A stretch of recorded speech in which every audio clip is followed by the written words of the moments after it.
Kia ora folks, my name's Tommy. This is the fucking Woo Woo podcast. I'm a therapist, musician, father, and medicine person, and I do this podcast to hopefully be of some help and some service to those of you who struggle with life in similar ways to me. And I was trying to think what I was going to do this one about, because I was talking to you last time about how I might tell my story with tobacco, with my pacho. But I was doing a little karakia, a little prayer before we started, and I wasn't really feeling that. And so I asked if there was a topic that I should talk about that would be useful, you know. One of the first prayers I learnt in recovery, and I think it's a Christian prayer, I would imagine. Basically the 4 words, thy will be done, you know, thy will be done. And the principle of thy will be done, or the underpinning message of that being, thy will be done, not mine, you know, that, you know, and to be honest, for the first 10, 20 years of my spiritual life, including up until this very moment, so actually my entire spiritual life, from the age of 17, the only prayer I've ever really said, other than to give thanks and praises, which I do a lot of, but in terms of praying for something, it's normally, you know, knowledge of Great Spirit's will, knowledge of Great Spirit's will, and the power to carry that out. I don't really pray for specific things that I want for myself. Make it sound like I'm all lofty, right? Like I'm so spiritual. Unlike all of you motherfuckers, who are praying for fucking BMWs and fucking swimwear models, I only pray for knowledge of Spirit's will and the power to carry that out. Fucking humble bragging up in this bitch, eh? Yeah, I do a lot of that. When I first heard the term humble bragging, I was like, uh-oh. Now they know. When I first heard the term humble bragging, I was like, oh shit. Now I'm fucking done. Virtue signaling? Oh man, they got a name for this shit? I can't get away with anything now.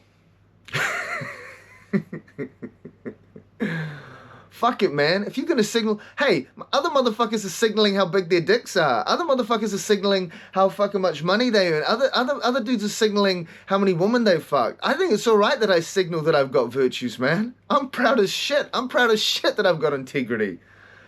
That's all I've got. That's all I fucking got, man. I'm a brag about that shit. I just thought I could do it, I just thought I could do it without people knowing that's what I was doing. That's the only thing that fucked me up. I don't even know if either of those things are true. I don't know if I'm a huge virtue signaler or a huge humble bragger. I really don't know. But I do remember I just thought humble bragging was the coolest term I ever heard. Anyway, that's not what I felt Great Spirit told me to do this podcast about today. They said what came through is loneliness. What came through is loneliness. And I can honestly say that I have had immense privilege and fortune in that loneliness has not been a significant part of my life. I felt lonely as a child, as a kid. And probably, I think I felt a bit lonely as a teenager. When I was, you know, actively addicted to drugs, you know, for most of that time. But once I got clean at the age of 17, apart from always craving desperately to find my soulmate, craving desperately to find my twin flame, I'm not sure I felt loneliness. I've always loved solitude. I've always loved time by myself, normally spent walking, out in nature walking. I've always been quite content in my own company.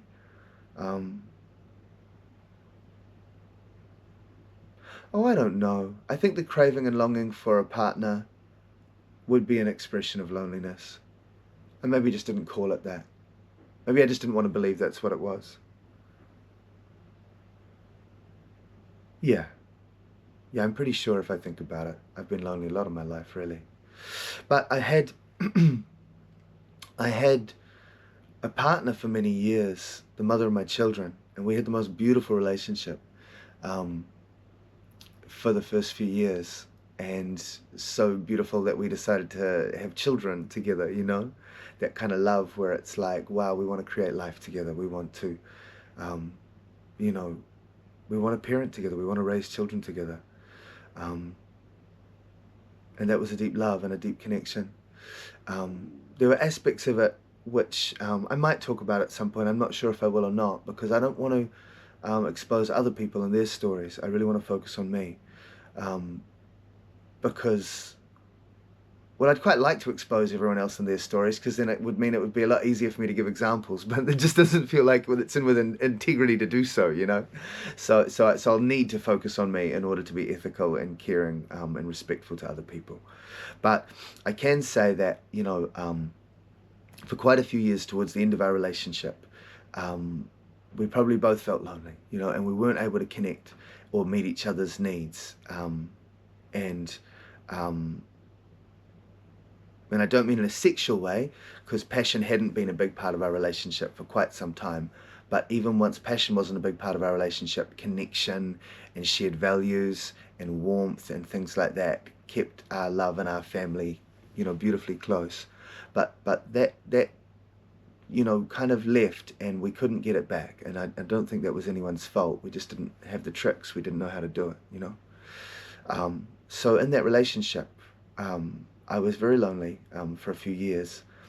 And then we decided that polyamory might be the way that we can move forward, because we clearly weren't a romantic couple, hadn't been a romantic couple for a long time, and not even necessarily that close either. So we tried that as a kind of a band-aid thing, and we tried polyamory for about 3 years, I think. And then at a point where both of us had partners, we realized that our romantic or sexual connection, well, both, was not going to be reunited. That we were now friends and co-parents, and that was maybe a couple of years ago. And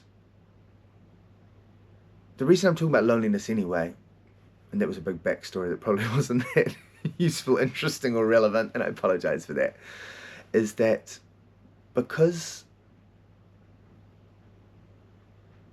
I find myself now not only having just left a relationship with someone I was with for 2.5 years,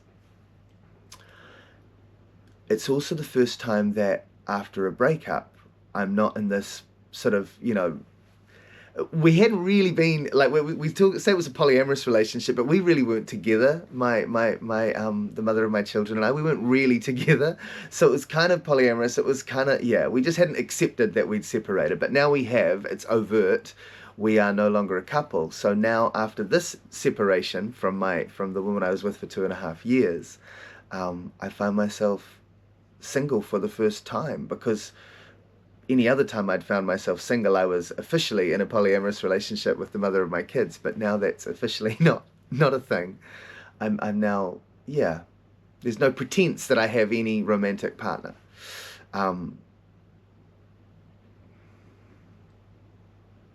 Is this one any good? Do I need to stop this, folks?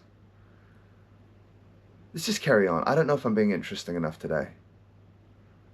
I'm not trying to be interesting. I'm trying to be authentic, but I just think I might be rambling a bit. Anyway, cut a long story short, which is fucking too late for that. I'm lonely. And I don't know if it's got anything to do with all the shit I was just telling you about my relationship status, but I'm lonely.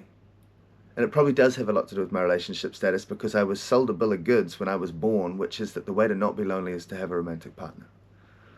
You know, we've had it indoctrinated into us in every fairy tale, in every story, in every song on the radio, in every novel, in every TV series, in every movie, in every conversation we heard adults having.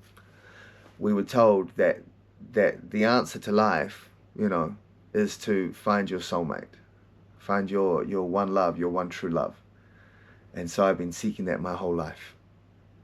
And though I busted that illusion a long time ago, when the relationship with the mother of my kids fell apart, and I realized, and I had a lot of learning and did a lot of healing around that, and then through my first polyamorous relationship, which was also quite, you know, a long-term relationship, kind of long distance, with this amazing woman up north, I did a lot of work about my issues to do with my needs. My needs for attention, my needs for approval, my needs for validation, my needs to be seen, my needs to be adored, my needs to be loved. I did a lot of work on realizing they were my needs and not to project them onto her, this new partner of mine.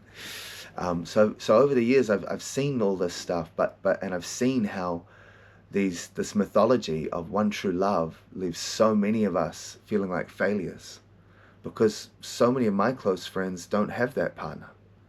And it's like, well, they've failed, right? They've failed because they actually would like a partner, and they're missing having that regular company and regular contact that they would get if they had a partner. But they're also a failure because society has told them they're a failure. And this is especially true of women, because of the conditioning for women is so much more severe in this domain. Especially if they haven't had a partner or kids, in which case the fucking...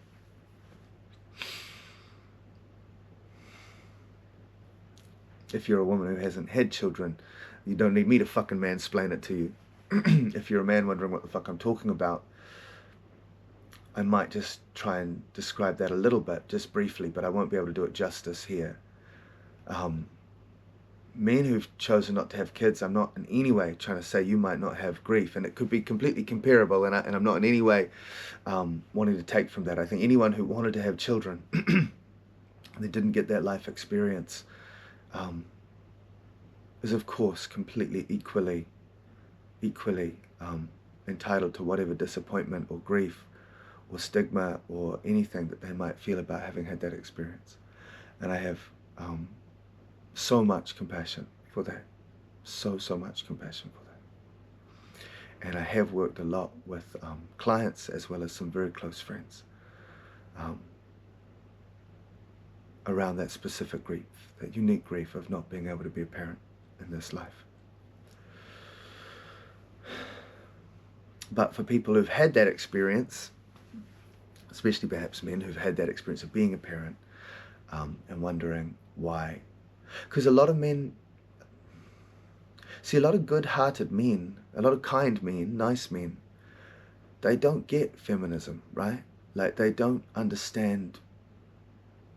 They don't get privilege either. Like, they don't get male privilege. A lot of them don't get white privilege. They're like, well, my pain, why is my pain less important than their pain? Why is my experience of being poor less important than their experience of being poor? Why is my experience of being harassed by the justice system somehow less harassed than a Maori person having that experience? Or Tommy's saying that fucking that a woman who wanted to have children and didn't have children is somehow more disadvantaged than a man who wanted to have children and didn't have children. La la la la la.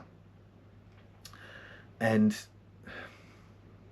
it's not about saying someone has a monopoly on pain or suffering. It's not about that. But Tom, there's no way right now, there's no way you can just fucking do a little thing right here about white privilege or male privilege. That's like 10 different fucking episodes, dude. You're going to have to cut this shit short, and people are just going to be like, yeah, I'm sorry guys, I apologize, I fucked up. I should not have gone down that path. I would not be doing any of that justice. Let me just say, there is a specific grief for anyone. I won't even put gender into it. There is a specific grief that needs to be honored and needs to be acknowledged. And I think a lot of society don't see that particular grief. And worse than that, people, and perhaps especially women, but that might be my viewpoint, we'll talk about that later, can actually, instead of it being acknowledged, they can feel incredibly judged and stigmatized for not having had children. And I think because of the conditioning that women experience, it is probably fairly safe for me to say that affects women more than men. But I will get a little backlash from that, no doubt. And that's why I will do a whole fucking episode on male privilege, and then a separate one on white privilege. And then we might do some on hetero privilege and cis privilege and a whole bunch of other privilege shit, because even though my audience is more likely, I imagine, than most to get it, you'd be amazed how this privilege stuff comes up in ways where people deny privilege. And I would certainly love to support the blooming awareness around that particular theme. Now, we're 15 minutes into it. I've hardly even talked about loneliness. I've given you a fucking big, long, boring fucking origin story of my loneliness. walked myself into a pit on privilege, which I fucking don't really think I've extricated myself from properly. And at the 15-minute mark, I've barely talked about loneliness at all. What I'm trying to say, folks, 15 minutes later, is I'm lonely. Okay? I'm fucking lonely. And part of it is because of this conditioning around expectations that I should have a partner, or that I want to have a partner, that's been drilled into me. I think part of it is that hierarchy was created in my mind because of that conditioning. The hierarchy being the attention and validation and support and care and love and being seen that I get from friends is somehow less rich or less fulfilling than if I was getting that from a partner. Now, I have analyzed that and worked on that for years because I see that it's a total fucking fallacy. And yet something primitive, something young inside of me still experiences it that way. Now, my best friends, my closest friends are so loving and so caring and have been so supportive during this time. They have just been so caring. The mother of my children has supported me so much with this insomnia and with this anxiety that I've been going through, in terms of practical things, in terms of taking the kids away from me, and been, incredibly caring during this time as well. I have received so much support from so many different places. And it would be almost ludicrous to describe my life status as me being alone. There's people who message me, I've got one friend who messages me multiple times a day, another friend who messages me every second day, sometimes a few times, and lots of other friends who message me regularly. I'm incredibly privileged in terms of how much support and love and care I get. So I feel like a spoiled fucking brat when on a daily basis I'm struggling with loneliness. And I'm sure so many people who are watching this podcast don't have half the support I have. And it breaks my fucking heart. It breaks my heart. I think I was like 10 when I got into the Beatles. Yeah, I think I was 10 when I got into the Beatles. You know that song Eleanor Rigby? All the Lonely People? At the age of 10, I was already starting to I was pretty depressed. Like my anxiety and OCD was a bit earlier, but at 10, the anxiety and OCD kind of moved into depression, I think. And that song just broke my fucking heart. All the lonely people, where do they all come from? All the lonely people, where do they all belong? Like, the idea that so many people in the world were lonely as a 10-year-old, maybe I was 11, it fucked with me, man.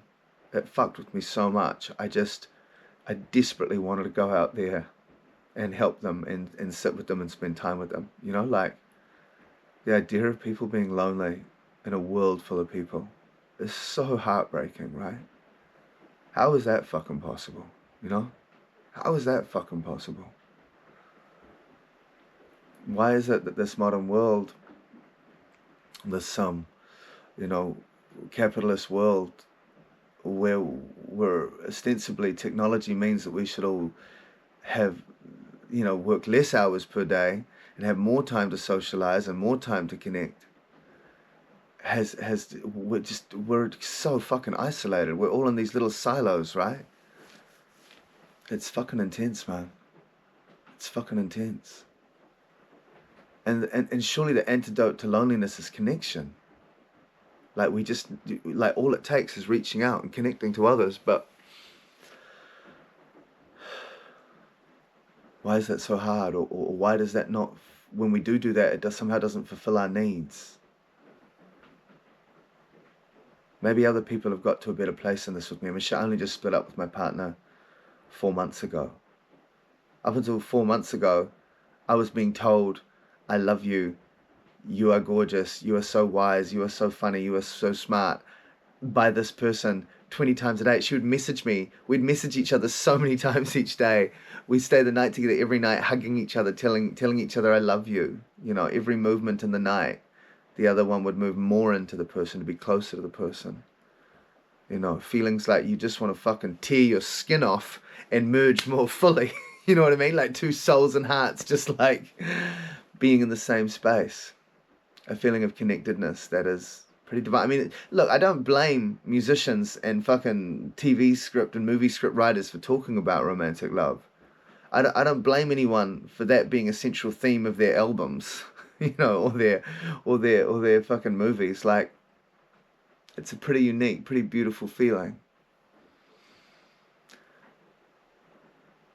But that obsession with romantic love has completely meant that we devalue and deprioritize the other beautiful, incredibly meaningful and rich relationships in our life. And I intellectually prioritize platonic relationships and familial relationships. I give them extra value and status because I know that my instinct is to not honor them enough because of this conditioning around romantic love.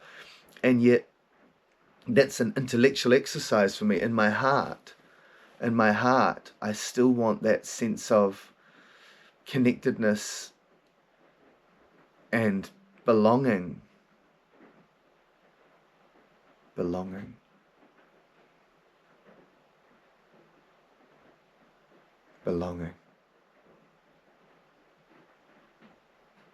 I wish for all of us belonging.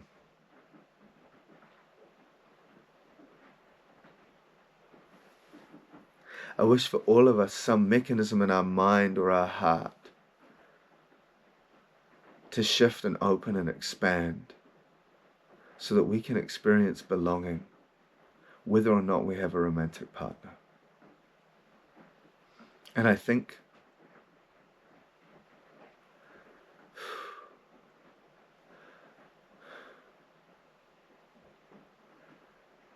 society is what it is. We live in our own house, you know. We pay our own bills. We're responsible for our own mental health. Society is what it is right now. And not many of us are going to change that paradigm and go and live in communes, you know. A lot of my friends are, because I'm fucking woo-woo, right? But a lot of you aren't. And I'm not. Not anytime soon, anyway. So in the paradigm in which we find ourselves, where loneliness is pretty fucking rife, I guess I pray for myself and I pray for all of you who struggle with loneliness the way I do, that there's some shift we can experience or foster or nurture, some shift inside of ourselves where the threshold for feeling connected and feeling belonging shifts so we can experience that feeling of belonging with the friendships and the family that we have in our lives at this time. That it's not going to take us finding our twin flame or soulmate, or society restructuring itself so we live in tribes again. That in this lifetime, something in our hearts changes so that the way we experience the friendships that we currently have, and the family that we currently have, and the co-workers and colleagues and fellow students, or whatever it is that we currently have, that we change our internal threshold for what it takes to experience ourselves as being connected and belonging. So we can experience that now.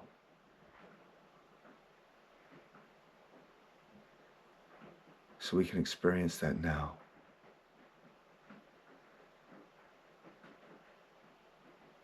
That's what I deeply, deeply want for all of us.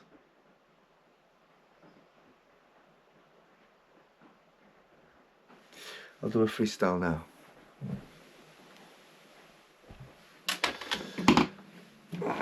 By the way, I don't know if I've said this before, but I've thought it every time I've watched these clips. The intention with these freestyles, with these improvisations, is not that they're all on the topic that I've just done. I've kind of been doing that a little bit to sort of make it, to try and, as like evidence that I am making it up on the spot. And it's not a pre-recorded song. I'm kind of like throwing in a few little terms to make it sound like it's kind of about the topic. But that's not the intention. I might do a freestyle about a fucking frog named Jeremy who fucking plays with a bunny rabbit and goes to sea or something, you know what I mean? Like, I'm not necessarily going to do a freestyle right now about loneliness. It's not very often that that whimsical characters that you imagine being in child storybooks come into my freestyles, however, so don't expect to hear about a frog named Jeremy, okay?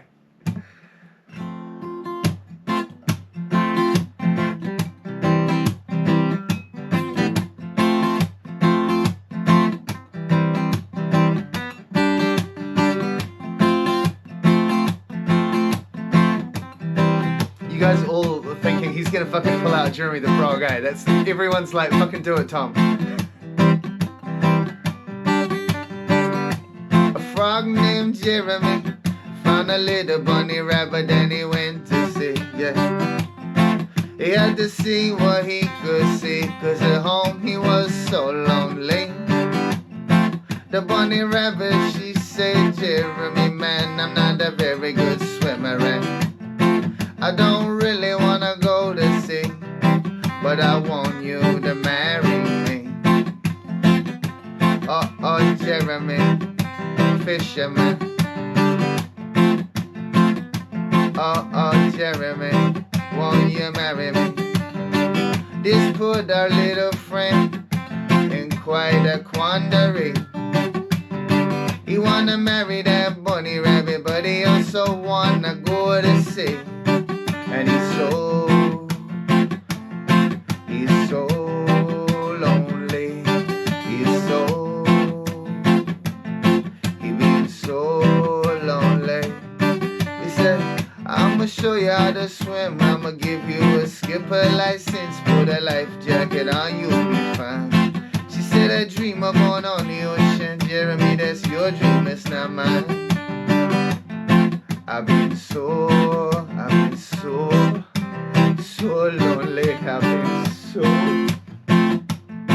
I've been so lonely, though. I've been so lonely, though. I've been so lonely, though. So you can go, Jeremy, go. The bunny rabbit said you can go. So you can go, Jeremy, go out to the ocean.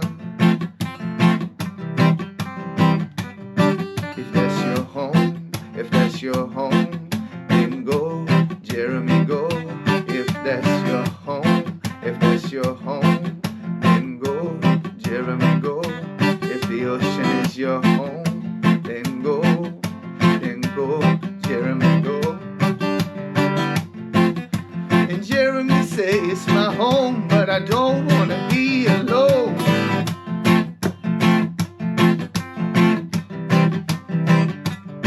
It's my home, but I don't want to be alone anymore.